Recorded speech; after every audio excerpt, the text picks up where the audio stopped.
Halo, Assalamualaikum warahmatullahi wabarakatuh. Perkenalkan, nama saya Ode Dwiki Bella Vista, Standbook 182250 kelas G Teknik Informatika. Pada video kali ini, saya ingin menjelaskan langkah-langkah penyelesaian suatu persoalan dalam simulasi sistem inventory menggunakan metode Monte Carlo. Berikut contoh soalnya. Ya, jadi di sini saya punya 200 data yang saya dapatkan dengan menggunakan rumus range between atau angka random ya, dimana ini angka terkecilnya adalah 0 dan angka terbesarnya adalah 5. Oh ya, sebelum kita melakukan perhitungan lebih lanjut, ada baiknya kita melakukan dulu perubahan setting pada calculation options-nya dari automatic ke manual. Yaitu dengan yang pertama kita harus ke formulas dulu, ke calculation options, dari automatic ke manual. Karena kan tadi begini, kita kan tadi gunakan rumus range between. Jadi perubahan setting tadi itu berfungsi agar ketika kita melakukan perhitungan yang ada di bawah ini, 200 data yang ada di atas, isi datanya tidak berubah-ubah. Karena untuk range between itu angkanya secara acak, angkanya didapatkan secara acak dan otomatis, jadi pasti akan berubah kapanpun, seperti itu. Sekarang kita lanjut ke step pertama dalam metode Monte Carlo. Itu kita harus menghitung dulu frekuensi permintaannya. Maksudnya, maksud dari ini adalah ketika jumlah permintaan datanya adalah 0 ini berapa kali muncul pada 200 data yang di atas ini, atau bisa kita katakan bahwa berapakah jumlah data 0 ini pada 200 data yang ada di atas ini, seperti itu. Jadi kita bisa lihat untuk data 0 itu sebanyak 40, 1 itu sebanyak 26, dan seterusnya. Oh ya, kalau untuk di Excel ini kita bisa gunakan formula dari Excel-nya. Jadi untuk menghitungnya kita tidak perlu hitung secara manual, kita bisa gunakan saja formulanya. Untuk formulanya itu adalah kita gunakan count if, terus diblokir seluruh datanya, terus kita pilih jumlah permintaan yang kita inginkan. Terus kita akan dapatkan seperti ini. Step selanjutnya yaitu menghitung probabilitasnya. Probabilitas ini sama dengan peluang. Jadi kita menghitung berapakah peluang munculnya angka 0 di dalam 200 data tersebut, seperti itu. Nah, kalau peluang ini kan rumusnya kita bisa dapatkan dengan menghitung frekuensi permintaan dibagi dengan jumlah datanya, gitu.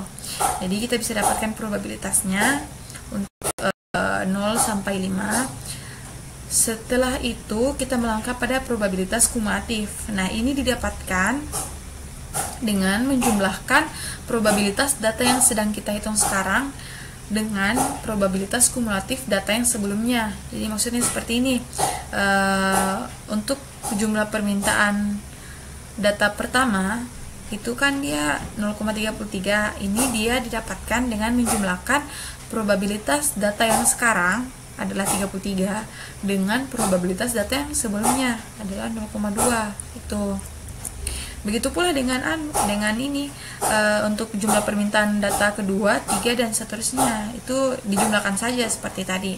Nah, step selanjutnya, probabilitas kumulatifnya saya kalikan 100. Ini berfungsi agar kita mendapatkan skala, bukan skala, tapi kita mendapatkan kelas interval angka acaknya, gitu. Jadi, ini kita hitung sama-sama ya. Saya mau mulai dari angka 1, terus sebanyak 20, terus ini 21, ini 33, 34, 49, 50. Ini saya bulatkan saja ya, jadi 69, ini 60, 70 ya. Terus ini 85, 86, ini 100. Oke, sudah dapat interval kelasnya ya. Oke, selanjutnya kita melakukan simulasi 10 hari secara berturut-turut. Di sini untuk angka randomnya sama tadi, saya juga gunakan range between. Terus saya kasih interval ya dari 1 sampai 100 karena kelas yang paling rendah kan 1, terus yang paling tingginya kan 100 kan gitu. Nah, saya dapatkan hasilnya seperti ini.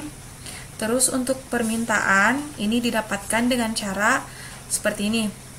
Di sini kan angka randomnya di hari pertama adalah 79.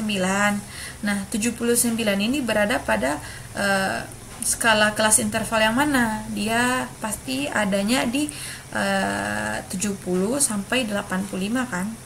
Nah, berarti untuk hari pertama bisa dipastikan bahwa mungkin hari pertama itu jumlah permintaannya itu adalah 4 gitu.